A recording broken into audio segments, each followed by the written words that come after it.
আসসালামু আলাইকুম। আজকে বিসিএস টিচার বিডির পক্ষ থেকে তিনটি খুব গুরুত্বপূর্ণ স্টেট নিয়ে আমরা কথা বলবো। তো প্রথমত হচ্ছে জিব্রাল্টার প্রণালী বা স্টেট অফ জিব্রাল্টার। আমরা একটু জুম করে দেখি জিব্রাল্টার প্রণালীটা।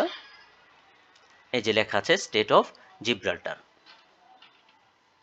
এটি ভূমধ্যসাগর এবং আটলান্টিক মহাসাগরের মধ্যে সংযোগ স্থাপনকারী একটি গুরুত্বপূর্ণ প্রণালী। এখানে বলেছে এটি ভূমধ্যসাগর, এই যে এখানে মেডিটেরিয়ান সিয়ার বাংলা অর্থই হচ্ছে ভূমধ্যসাগর, এবং আটলান্টিক সাগর, যে এখানে লেখা আছে নর্থ আটলান্টিক সাগর, এই দুটি নর্থ আটলান্টিক মহাসাগরকে যুক্ত করেছে। তাহলে এক পাশে হচ্ছে ভূমধ্যসাগর, আরেক পাশে হচ্ছে কে মহাসাগর, আটলান্টিক মহাসাগর। এই দুটিকে সংযোগ করেছে হচ্ছে জিব্রাল্টার প্রণালী। প্রণালীটি স্পেন, ইউরোপ এবং মরক্কো, আফ্রিকা এর মধ্যে অবস্থিত। মানে হচ্ছে এই যে স্পেনটা, এটা হচ্ছে ইউরোপের মধ্যে অবস্থিত, এবং মরক্কো আফ্রিকার মধ্যে। মরক্কো, এই যে মহাদেশটি, এটি হচ্ছে মরক্কো। তাহলে এই দুটি স্থলভাগকে যুক্ত করেছে হচ্ছে জিব্রাল্টার প্রণালী। এর প্রশস্তের কথা চিন্তা করলে মানে এই দুই পাশের দূরত্ব হচ্ছে 13 কিলোমিটারের মতো। এটি বিশ্বের অন্যতম কৌশলগত এবং বাণিজ্যিক রুট,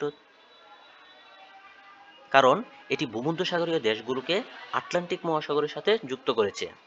এটি বিশ্বের অন্যতম কৌশলগত এবং বাণিজ্যিক রুট, কারণ এটি ভূমধ্যসাগরীয় দেশগুলোকে আটলান্টিক মহাসাগরের সাথে যুক্ত করেছে। এই যে ভূমধ্যসাগরের যে দেশগুলো আছে এখানে, ভূমধ্যসাগরের দেশগুলো মানে ভূমধ্য এই সাগরের পাশে যে দেশগুলো আছে, এটাকে আটলান্টিক মহাসাগরের সাথে যুক্ত করেছে এই জিব্রাল্টার প্রণালী। পরবর্তীতে আরেকটা স্টেটের কাছে যাব, এটা হচ্ছে সুয়েজ ক্যানেল।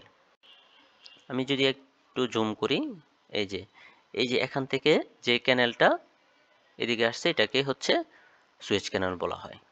তো সুয়েজ ক্যানেল আবার কি করেছে? সুয়েজ ক্যানেল হলো একটি কৃত্রিম নৌপথ যা ভূমধ্যসাগর এবং লোহিত সাগরকে সংযুক্ত করেছে। একটু আগে যে আমরা ভূমধ্যসাগর দেখেছি, এই ভূমধ্যসাগরকে এখানে রেড সি বা লোহিত সাগরকে সাথে সংযোগ করেছে হচ্ছে এই সুয়েজ ক্যানেলটি। এটি মিশরের মধ্যে দিয়ে গেছে। এই যে মিশর দেশটি হচ্ছে এই যে ইজিপ্ট বা মিশরের দেশের মধ্যে দিয়ে কিন্তু এই সুয়েজ ক্যানেলটি চলে গেছে। সুয়েজ ক্যানেল এশিয়া এবং ইউরোপের মধ্যে বাণিজ্যের একটি গুরুত্বপূর্ণ শর্টকাট। এটা হচ্ছে এশিয়া এবং ইউরোপের মধ্যে। এই যে এখানে ইউরোপের দেশগুলো আছে, এই ইউরোপের দেশগুলো যদি বাণিজ্য করতে হয়, তাহলে সে যদি এই স্টেটটা না থাকতো, এই সুয়েজ ক্যানেলটা না থাকতো, তাহলে তাকে কিন্তু এই যে এখান থেকে পণ্য নিয়ে এই একটু আগে আমরা জিব্রাল্টার যে প্রণালীটা পড়েছি, এই প্রণালী হয়ে এই যে আফ্রিকাকে ঘুরে পুরো আফ্রিকা এদিক থেকে ঘুরে এসে কিন্তু হচ্ছে তাকে বাণিজ্য করতে হতো। তাহলে এই পুরো পথটাকে সে হচ্ছে শর্টকাট করে দিয়েছে এই সুয়েজ ক্যানেল। এই জন্য সুয়েজ ক্যানেলটা কিন্তু খুবই গুরুত্বপূর্ণ একটি প্রণালী। এটির দৈর্ঘ্য প্রায় 193 কিলোমিটারের মতো।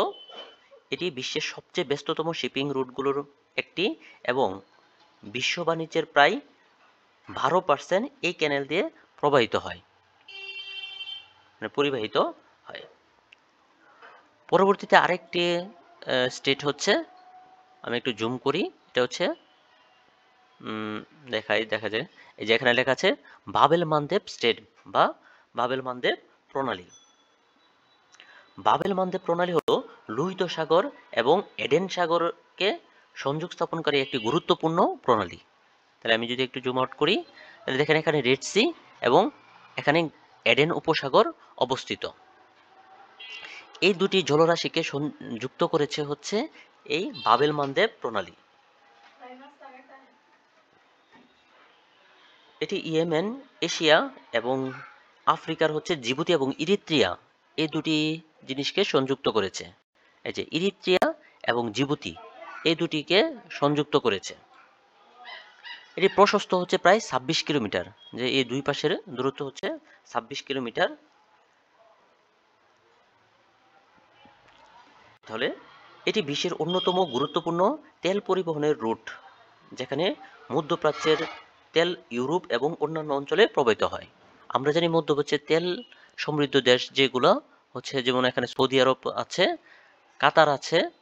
তো এখান থেকে যে তেলগুলো উৎপন্ন হয় বা উত্তোলন করা হয়, এই উত্তোলন করে এই যে এখান থেকে বের হয়ে এই যে